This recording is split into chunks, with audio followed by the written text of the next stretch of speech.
নমস্কার, সবাইকে happy new year.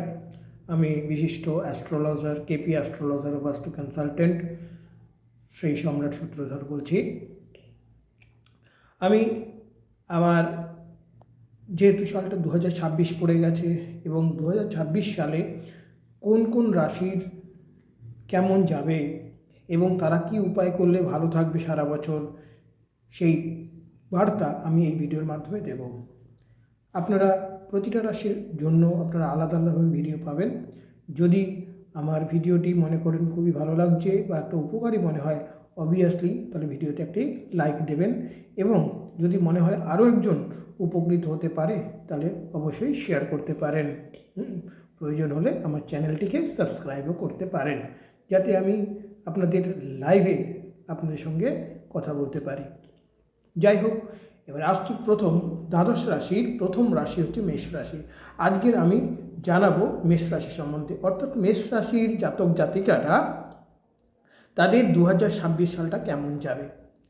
আমি প্রত্যেকটা রাশির এটা হচ্ছে একটা সার্বিক ফলাফল, এটা গোচরগত অবস্থানের কিন্তু ফলাফল, কিন্তু ভালোভাবে বিচার করতে হলে একজনের হরস্কোপের প্ল্যানেটারি পজিশন কেমন আছে তার উপর ভিত্তি করে কিন্তু ফলাফল পাওয়া যায়।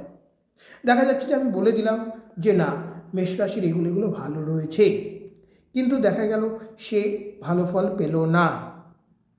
সেক্ষেত্রে দেখতে হবে যে তার হরস্কোপে প্ল্যানেটারি পজিশন কেমন রয়েছে, শুভ অবস্থা, গ্রহগুলো কি শুভ অবস্থানে রয়েছে না অশুভ অবস্থানে রয়েছে, তার দশা, অন্তর্দশা, সুপ্ত দশা, প্রত্যন্তর দশা, এগুলোকে বিচার করতে হয়। অর্থাৎ এগুলো বিচারের উপরেই কিন্তু ফলাফলটা, কারেক্ট ফলাফল পাওয়া যায়। যাই হোক, এগুলো জানতে গেলে অবভিয়াসলি একজন ভালো অ্যাস্ট্রোলজারের পরামর্শ নেওয়া উচিত। চলে আসছি মেষ রাশি। আমরা জানি মেষ রাশির জাতক জাতিকাদের বর্তমানে কিন্তু শনির 7.5 চলছে, তাহলে আপনারা কোনো ভয় পাবেন না। প্রথমে বলি মেষ রাশির কেরিয়ারের কথা। মেষ রাশির কেরিয়ারটা কেমন যাবে, কর্মস্থান কেমন যাবে। 2026 সালে মেষ রাশির কর্মস্থান মোটামুটির মধ্যে যাবে।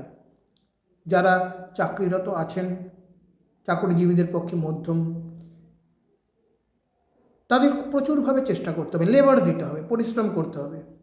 মেষ রাশির জাতক জাতিকদের কোনো কর্ম পেতে গেলে কিন্তু প্রচুর হার্ট অ্যান্ড সাউল চেষ্টা করতে হবে, তবে কিন্তু তারা একটা ভালো রেজাল্ট পেতে পারে। বিশেষত জুন মাসের 21 তারিখ থেকে অক্টোবর মাস পর্যন্ত, অক্টোবরের 31 পর্যন্ত তাদের সময়টা কিন্তু খুব একটা ভালো নয় কর্মক্ষেত্রে। আপনারা এই সময়টা একটু ভালো মতো পরিশ্রম করবেন, এবং যদি মনে করেন আপনারা কোনো একটা কর্মের মধ্যে আছেন, হট করে সেখানেই দেখা গেল সেই কর্মতে কোনো ঝামেলা সৃষ্টি হলো, আপনি রিজাইন দিয়ে চলে আসলেন বা আপনাকে রেজিগনেশন দিতে বাধ্য হলো, এই জিনিসটা আপনারা করবেন না, তাহলে কিন্তু আপনাদের সিচুয়েশন কিন্তু আরও বাজে হতে পারে। নেক্সট, যারা ব্যবসা করছেন, ব্যবসা একটু ঘাটতি দেখা দিতে পারে, কিন্তু আপনাদের প্রচেষ্টা চালিয়ে যেতে হবে কী উপায়ে আমাদের ব্যবসাটাকে ভালো মতো চালানো যায়। নেক্সট আসছি অর্থ। দেখুন, মেষ রাশির অর্থভাগ্য কিন্তু খুব একটা সুপ্রসন্ন আমি দেখছি না। হ্যাঁ, বছরের কিছু কিছু সময় আপনাদের কাছে অবভিয়াসলি অর্থ আসবে, কিন্তু সে অর্থ আসার আগে কিন্তু আপনাদের খরচ রেডি হয়ে আছে। অর্থ আয়ের থেকে ব্যয়টা কিন্তু আপনার বেশি হবে, অর্থাৎ বুঝে শুনে চলবেন। যেহেতু দেখা যাচ্ছে যে অর্থর ক্ষেত্রেও কিন্তু আপনাদের প্রচুর পরিশ্রম, ঠিক আছে, পরিশ্রমের ফলে আপনারা যারা যে অবস্থানে আছেন, যদি ঠিক মতো ডিসিপ্লিনভাবে চলেন, পরিশ্রমভাবে চলেন, তাহলে অবভিয়াসলি আপনাদের কিন্তু অর্থ আগমনে কোনো অসুবিধা হবে না। চলে আসছি মেষ রাশির শরীর স্বাস্থ্যর দিকে।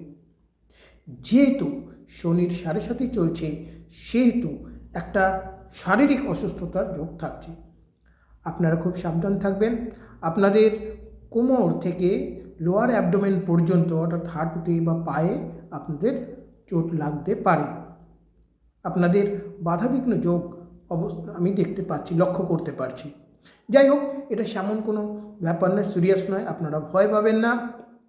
আপনারা পারলে এই এবং দেখবেন শারীরিক একবার যদি শরীর টরীর খারাপ হয় অবভিয়াসলি ডক্টর কনসাল্ট করে নেবেন, ডক্টরের অ্যাকর্ডিং টু ডক্টর অ্যাডভাইস আপনি ওষুধপত্র খাবেন, তাহলে দেখবেন যে আপনার শারীরিক অবস্থা ঠিক থাকবে, স্ট্যাবিলিটি থাকবে। এবং খাওয়া দাওয়ার উপর একটু খেয়াল রাখবেন, স্পাইসি খাবার মানে কন্ট্রোলের মধ্যে রাখবেন। যাই হোক, আমরা যদি এই জিনিসগুলো ঠিকঠাক রাখতে পারি এবং তাহলে কিন্তু আমাদের শরীর স্বাস্থ্যের পক্ষে কোনো প্রবলেমস আশা করি আসবে না। কিন্তু সাবধান থাকবেন, রাস্তাঘাটে চলাচল সাবধান, যারা গাড়ি চালান, যারা বাইক চালান খুব সাবধানে থাকবেন, হঠাৎ কোনো দুর্ঘটনার যোগ রয়েছে। যদি আপনাদের এইসব জিনিসগুলোকে ওভারকাম করতে হয় অবভিয়াসলি আপনারা একজন ভালো এডুকেটেড এক্সপেরিয়েন্সড অ্যাস্ট্রোলজারের শরণাপন্ন হতে পারেন। যদি আপনারা আমার সঙ্গে যোগাযোগ করতে চান, আমার কন্ট্যাক্ট নাম্বার দেওয়া থাকবে 9883099527, আরেকটি হোয়াটসঅ্যাপ নাম্বার দেওয়া থাকবে, সেক্ষেত্রে আমার যোগাযোগ করতে পারেন। আমার যেমন দমদমে নিজ বাড়িতে চেম্বার রয়েছে, এছাড়াও আমার রাসবিহারীতে চন্দ্রিকা জেমসে আমি বসি। সাউথের যারা আছেন কালীঘাটে আপনারা আসতে পারেন। এছাড়াও এখানে বারাসাত বা দমদম চেম্বারে আপনারা যোগাযোগ করতে পারেন।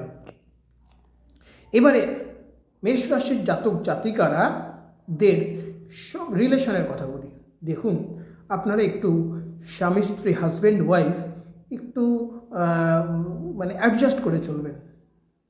আমি লক্ষ্য করতে পারছি আপনাদের মধ্যে একটু ঝামেলার সৃষ্টি হতে পারে, কেউ কাউকে সহ্য করতে পারবে না, রেগে গেলেন, উল্টোপাল্টা বলে দেন, কিন্তু কি অ্যাডজাস্টেবল। এই সময় দেখছি কিছু ক্ষেত্রেও ডাইভোর্সের যোগ্য কিন্তু আপনাদের রয়েছে। এছাড়াও খুব সাবধানে থাকবেন এবং আপনারা একটু অ্যাডজাস্টেবল হবেন। মানে this is my earnest request to you. আপনাদের প্রতি আমার একটা বিনীত নিবেদন যে আপনারা এইটা থাকবে। দেখুন, সংসারে যদি অশান্তি হয় তাহলে কিন্তু পুরো পরিবারের উপর, ফ্যামিলির উপর একটা প্রভাব পড়ে। ইভেন আপনাদের চিলড্রেনদের উপরেও কিন্তু এডুকেশনের উপর প্রভাব পড়বে। আমরা মা বাবারা যদি করি তাহলে সেক্ষেত্রে কেরিয়ারের ক্ষেত্রে অবস্ট্রাকশন হতে পারে। এবারে আপনারা কী কী উপায় করতে পারেন এই সমস্যাগুলো থেকে বেরোতে? মেষ রাশির জাতক জাতিকারা যদি শিবর পূজা করেন বা হনুমানজির পূজা করেন অবভিয়াসলি তা আপনারা এই সমস্যা থেকে মুক্তি পেতে পারেন। এবং আপনারা শনির সাড়ে থেকে যাতে রক্ষা পেতে পারেন বা শনির সাড়ে যাতে কাটাতে পারেন, সেই জন্য আপনাদের অবশ্যই একজন ভালো অ্যাস্ট্রোলজারের শরণাপন্ন হওয়া উচিত। এই বলে আমি আমার ভিডিওটা শেষ করছি। আপনারা ভালো থাকবেন। যদি সম্ভব হয় আপনারা যোগাযোগ করতে পারেন স্ক্রলে দেওয়া নাম্বারে, আপনারা কমেন্ট বক্সে দেওয়া নাম্বারে আপনারা যোগাযোগ করতে, সেই নাম্বারে আপনারা যোগাযোগ করতে পারেন। ধন্যবাদ, ভালো থাকুন সবাই।